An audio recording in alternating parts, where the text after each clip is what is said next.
1, 2, Freddy's coming for you. 3, 4, better. Count on. 5, 6, grab your crucifix. Ah! Yes, that's right, everyone.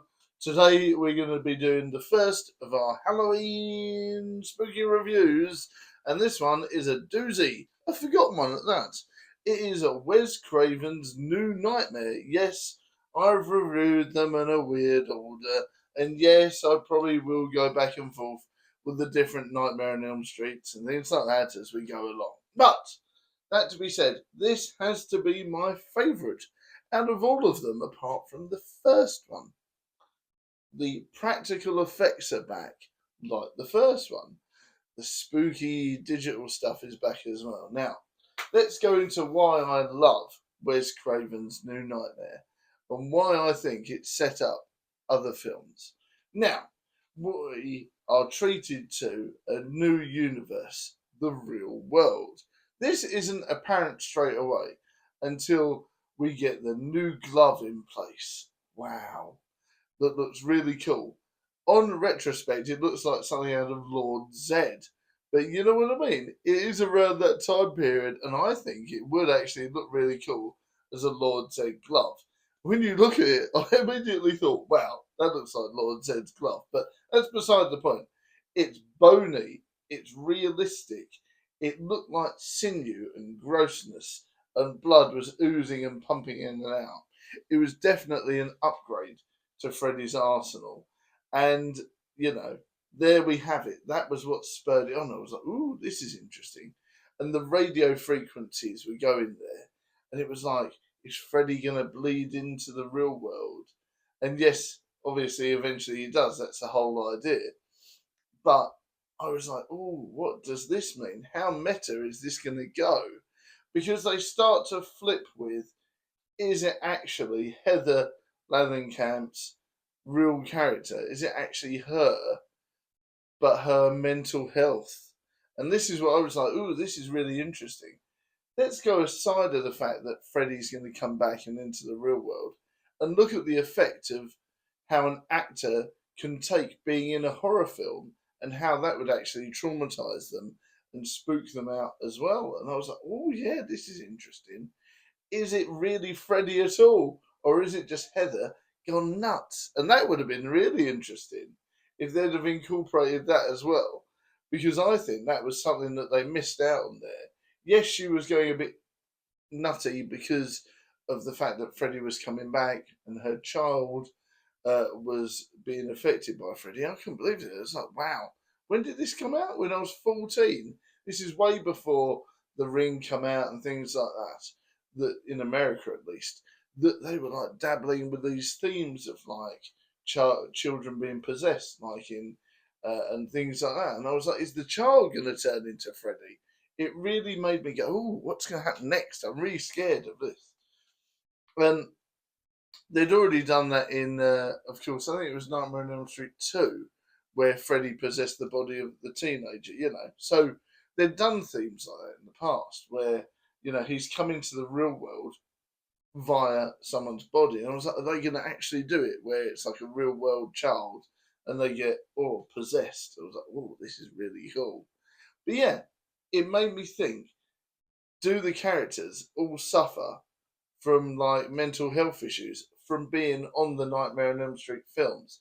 And is that part of why the actual demon starts to become real? Because they've spent all this time doing it and they've been doing all these films. I mean, as explained in the film, because the film stopped, the demon got restless. And that's really cool, isn't it? The fact that they were actually helping this demon from the get go. And they were going to originally, they unknowingly gave a demon power every time.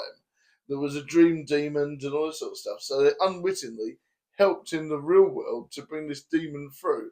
And because the film stopped, he got agitated and wanted to push through even more. I think that's a great storyline. But if you think about the character's mental health being that little push that brought them through, the film has so many layers there. When you think, right, so obviously the mental health of Heather was very wafty because she had trouble with her child, and then the dad seemed a bit scarred, and obviously, you know, Wes Craven was a bit sketchy, but obviously Robert Englund as a real person, the way they portrayed Robert Englund in this, where he was painting like gory paintings of Freddy, and then mysteriously disappeared. You know, was he the one that got possessed by Freddy? They didn't actually portray that, even though Robert Englund played Freddy in this. So that makes me think, did the fact that Robert Englund's character, you know, who was Freddy in the original one, and even parodied his own character in the film, was that Freddy? Because he went missing and no one could get in touch with him. He wasn't even at the end of the film. He literally, they either killed him off or he went missing or what. So I think, did his character get possessed by the demon, the dream demon, and then turned itself into Freddy, and then Robert Englund actually become Freddy in the real world? I was like, wow, this is like, oh my god, there's my brain is hurting, you know. So this is what I mean.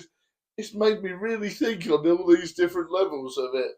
I was like, oh yeah, I like this. And then obviously the new glove comes in, gets some kills, Lord Zed's glove, you know. And I really liked the fact that it was sort of controlled and had a mind of its own. That was cool. There were so many different layers to this film. The acting was great, made me feel like you were dealing with real people. The cinematography was fantastic. It was nice and low grade and gritty like the first one. Even though it looked pretty, it had that 90s prettiness, the 90s cleanness, as I like to call it. It still looked gritty enough to pull off the spooks. And it made me like jump a few times. And I like the fact that it wasn't just a slasher film. Some of the kills happened off screen, and a lot of it was psychological. And that made me think, oh, yeah, this is really cool. When I watched it the first time, I didn't pay much attention to it. Now I've watched it last night and I've done this, I thought, oh, yeah, this is much better than I remember. And that's why I'm going to say it's one of my favourites, because there's so many different layers to it. The script is there, the cinematography is there, the fact that they bring back lots of actors for cameos and that from the first one, especially the dad and all this sort of stuff. And they all come back into it. The spooky songs there. And it's almost like the demon that wasn't Freddy has now got used to the Freddy persona and starts coming into the real world via that. And I really hope they follow up on this at some point, because it's a really good story, you know.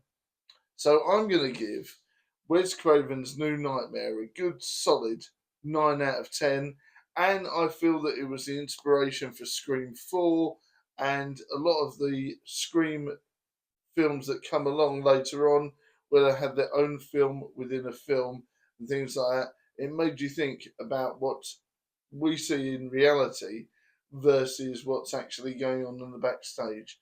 So that was an interesting twist. And I love the fact that it played with the character's mental health in the film. If you're not sure about that side of it, watch it back and have a look, because the fact that it could have just been Heather the whole time was pretty apparent, you know, apart from the fact, obviously, there's the ghost there as well. But I was expecting a twist like that. But it's interesting that they left it open. Was it Freddy, or was it, of course, you know, Wes Craven or one of the other characters who adopted the persona? But we know who we think it was, don't we? Indeed. Thank you very much for watching, guys, and I'll see you next time for another film review / recommendation. Thanks for watching. I'll see you next time. Bye.